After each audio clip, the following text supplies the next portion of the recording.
This is going to be one of those videos. Hello and welcome to my YouTube channel. I'm Matija Blagovic, and today I'm talking about very important topic about my mental health and how did I end up being someone with agoraphobia, what is that, and how does it affect my daily life. So without any hesitation, let's start. I was born on October 4, 2004, and I was born dead.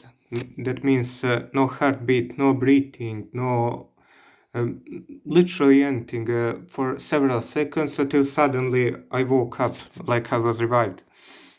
And for next 10 years, other than some social anxiety, there were not some high signs of me being a disabled person.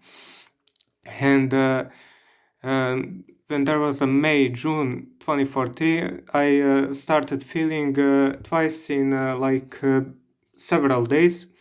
I fell down.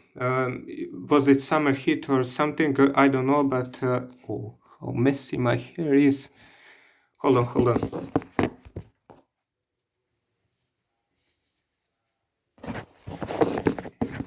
Now that's better, so you don't have to look how my hair looks like. And 2014, I fell twice. In the middle of the summer heat, probably summer that year was coming very early, probably late May, and I ended up in the hospital for medical checks for like 2 weeks. And they discovered that I have a cyst on my brain, arachnoid cyst, which isn't dangerous, but still it has to be monitored once a year. And I got some advices. What should I do next? They did my center of balance, vestibulometry, they call it. It was all clean, but it was discovered it's a mental health issue. So they sent me to mental hospital in Belgrade, neuropsychiatric hospital, which is located on Vračar. And I got there for only one day. I was there in 2014. I remember it was July 50th, 2014, my first and only flight with a plane. And I got meds that I'm about to take from now on. And those meds I've been taking for 2 years. But there's a plot twist. Those meds were harmful to my mental health. And 2050 was kind of improving me, but my body was a bomb that was about to explode sooner or later. And during the late winter of 2016 and early spring, I started feeling that I barely can walk in my own house.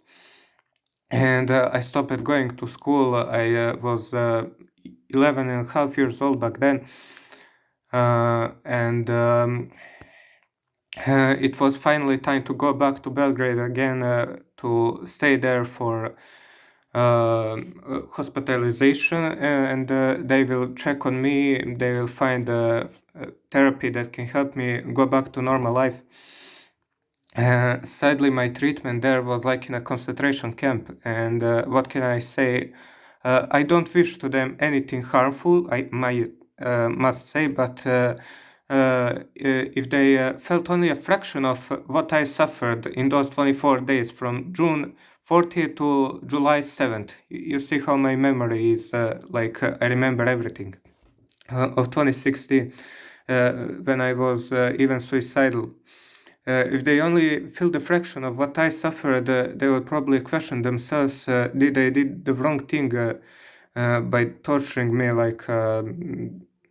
I was something, someone who deserves to be tortured, and not 11 years old who needs therapy. And I got some meds that helped me a bit for a couple of weeks, and they noticed some progress. So okay, they released me. But from the trauma that I suffered in those 24 days, I completely lost my ability to walk outside my home. So since then it's been 9 years. It's gonna be this year, and now I'm 20 years old. I still struggle. I still cannot walk outside my home. If you don't believe me, I can walk and stand up. Here, as you can see, there's a chair and me standing. But this is only my home, and in my home I'm completely normal, and no one would say that I have any mental health issue. However, if I go outside my home, okay, there's a balcony where I can walk with less problems, basically no problems for me. But if I go to the backyard, I start feeling like I'm going to faint, I'm going to fall, I'm gonna lose my consciousness, I'm gonna die, like panic disorder. Probably those who have panic disorder, anxiety, agoraphobia like me, you'll probably understand me. And yeah. So 9 years have passed. The only progress that has been seen that I came back to school, and August 21st, 2019, I enrolled into high school. I graduated telecommunications 4 years later. I found myself purpose in Formula One and talking on Instagram on my blog all about Formula One, where I'm already having 300 followers. So I can do something with my life without sitting 24/7 and doing nothing. Of course, house chores are not my problem because, for example, if I have here, my room is total mess, but still I have no problem to clean it, clean after myself. After I finish the meal, I take the plates and take them to kitchen. I can prepare some easy meals like make a sandwich or something with no problems. I can make myself a coffee so I can drink, no problem. However, the main problem is that I cannot walk, and it's always someone from my family that has to lead me, like I'm holding them either for a shoulder or below the elbow, like this. And that's how I functioned for 9 years. It was my mother who was leading me for several years. She fought for my rights to have a normal life, to achieve some like funding from the government, because I'm a disabled person now mentally, and not physically but mentally. And she couldn't manage it, but probably I'll make it to do something with my life and earn my own money somehow, either through my Formula One influence on Instagram or something third, who knows.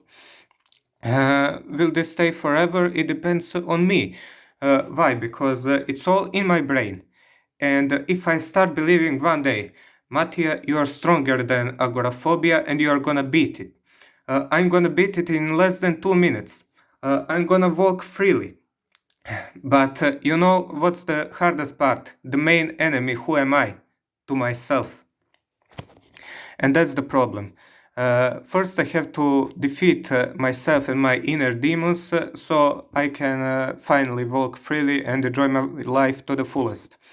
But as you know, when it comes to anxiety, agoraphobia, and mental health, it's never that easy. Some people suffer from that. I heard for 20, 30 years, and they are still struggling. I hope one day we'll all make it and finally we'll be able to walk again. So basically that's it. That's my story about how I ended up being disabled person. Since as you can see, I'll show you again. I'm standing now. I don't know, can you see me? This is the chair where I'm filming. And yeah, as you can see, I'm a physically healthy guy with trauma in my brain. With is it PTSD? Is it something else? I don't know. Probably PTSD because of the treatment I got at the hospital. and now I have a good therapist. I have good meds that I'm taking. I'm showing some signs of progress occasionally, and there's still hope that one day I will stand up and defeat first myself and then finally exit this battle as a winner. So yeah, this was my story. I hope you learned something about me. Hope if you also have similar problems, you can talk in the comments down. I'll leave you my Instagram accounts, my private one, and about Formula One that you might follow, because I like Formula One and I need some followers because why not?